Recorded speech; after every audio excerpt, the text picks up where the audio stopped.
Olá pessoal, sejam bem-vindos a mais um vídeo aqui no canal Orquifanáticos. Eu sou Fernando Chusca e hoje vim trazer um conteúdo aqui sobre a Cattleya purpurata. Eu ainda prefiro chamar de Lélia purpurata, né, hoje basônimo. Ela foi reclassificada pelo Cássio Vandenberg e chamada assim de Cattleya purpurata. Então ela pertence hoje a esse gênero. É uma planta assim que tem algumas características peculiares em relação às demais cattleyas brasileiras. Uma delas é a sua distribuição geográfica, né, que ocorre em geral na região litorânea do Brasil, em especial no estado de Santa Catarina, podendo ser encontrada também no litoral do Rio Grande do Sul e de São Paulo. Eu já vi registros, fotos do pessoal mostrando elas em rochedos na região do Rio de Janeiro.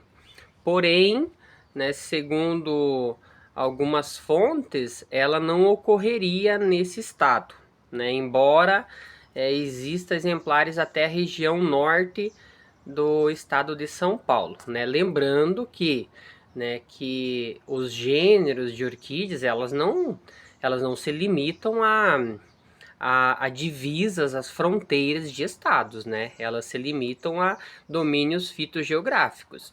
É uma planta que ocorre na Mata Atlântica, de ocorrência de ambientes mais úmidos, em especial as áreas de floresta de ombrófila densa, né?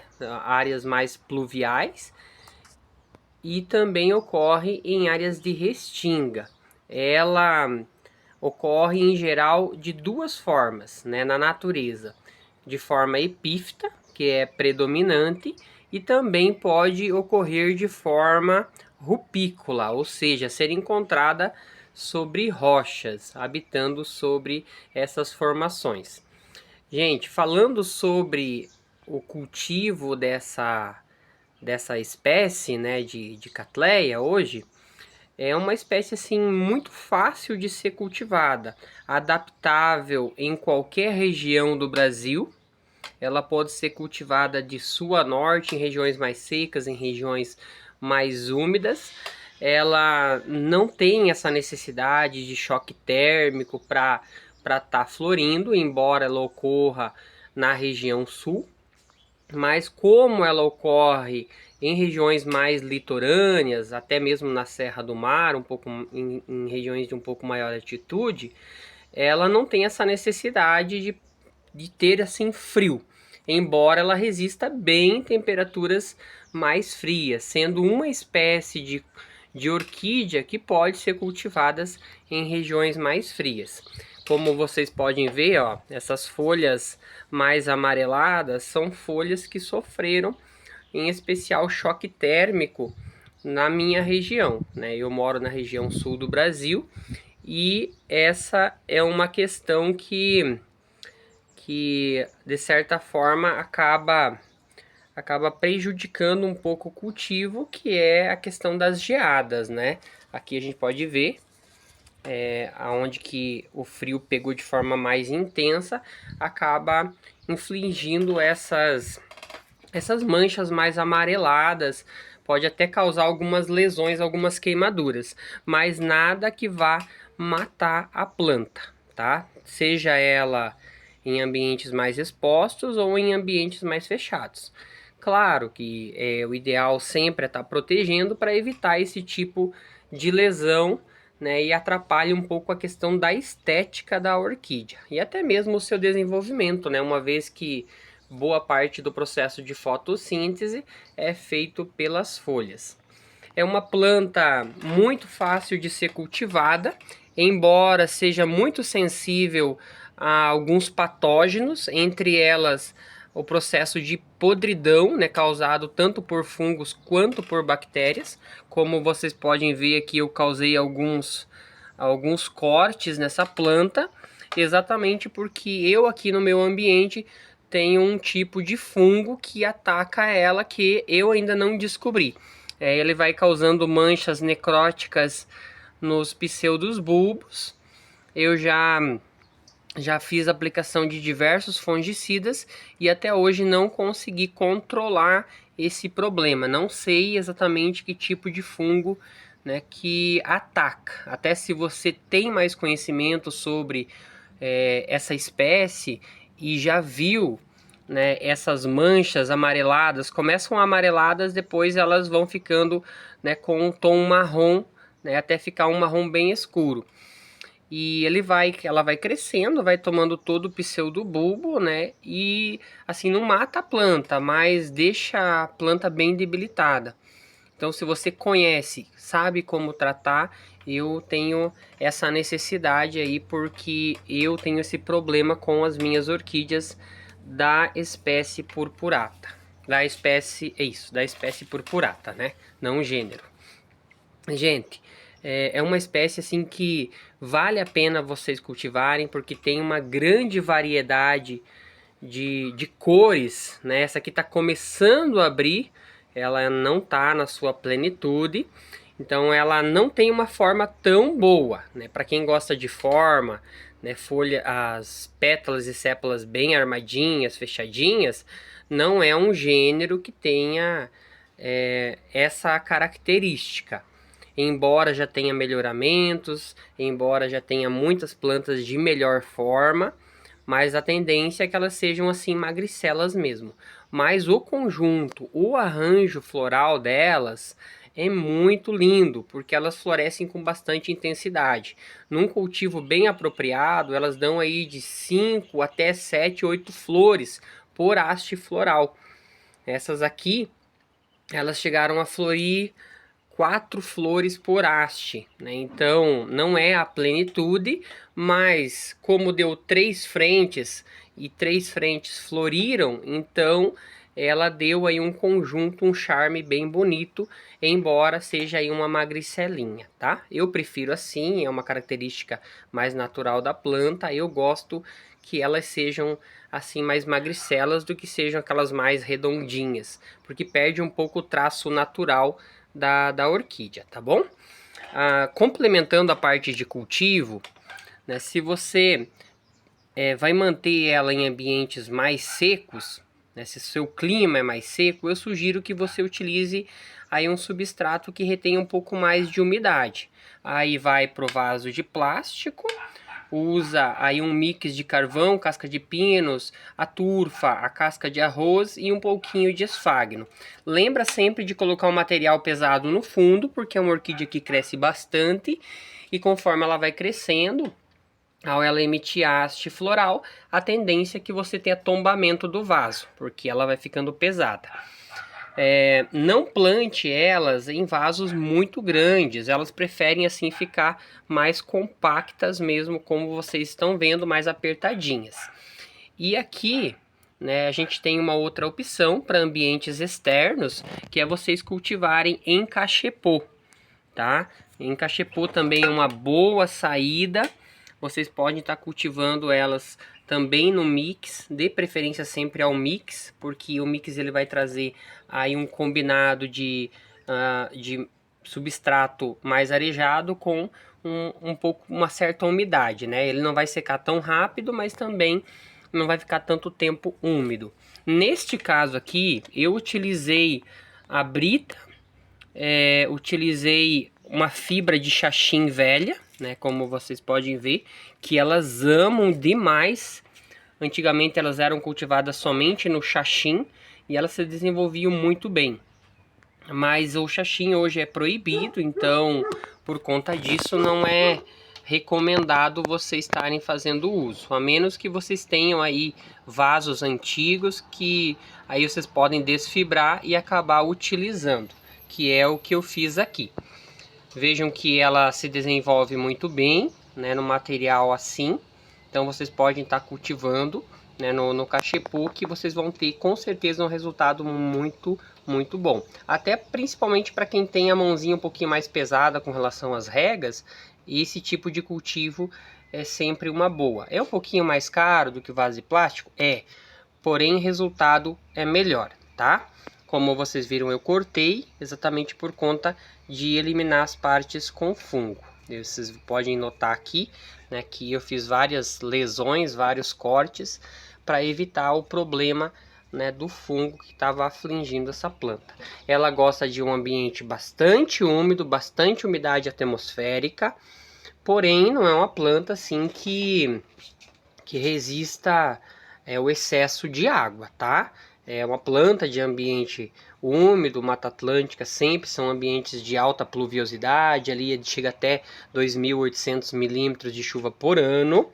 Porém, você tem que imaginar o seguinte, que essa planta ela não está dentro de um material, ela está com as raízes na parte externa da rocha ou da árvore. Então ela não está com as raízes sufocadas. Se você manter regas muito frequentes, as raízes elas são bem filamentosas, elas encharcam e acabam apodrecendo. Como eu falei, uma planta muito susceptível à podridão, e se essa planta ela incha demais os bulbos, a tendência é que ela comece a desenvolver esses problemas de podridão, ataque de podridão, tá bom? Manter essa planta numa luminosidade média, não coloca ela no sol pleno porque vai deixar as folhas mais amareladas, mas também não deixa ela ficar num ambiente muito escuro, porque aí ela vai ficar com as folhas muito verdes e aí ela não vai florescer bem, tá bom? A época de floração dessa orquídea é agora, que vai desde o final de outubro até o começo ali de janeiro. A gente ainda tem algumas variedades florindo.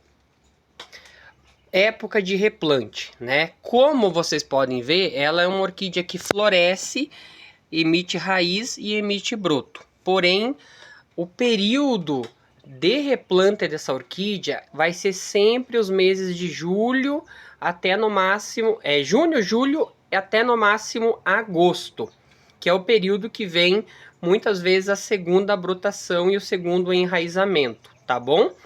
Não faça replante fora dessa época, que você pode atrasar o desenvolvimento da orquídea. Ela vem assim, ela vem brotando junto com a floração, enraizando, ela vai emitir a espata floral, né? A espata floral é isso daqui, e ela vai ficar com essa espata floral, né, desde o período de formação, que vai ser ali em meados de março, abril, até o mês de outubro, novembro, que é quando ela vai liberar a floração.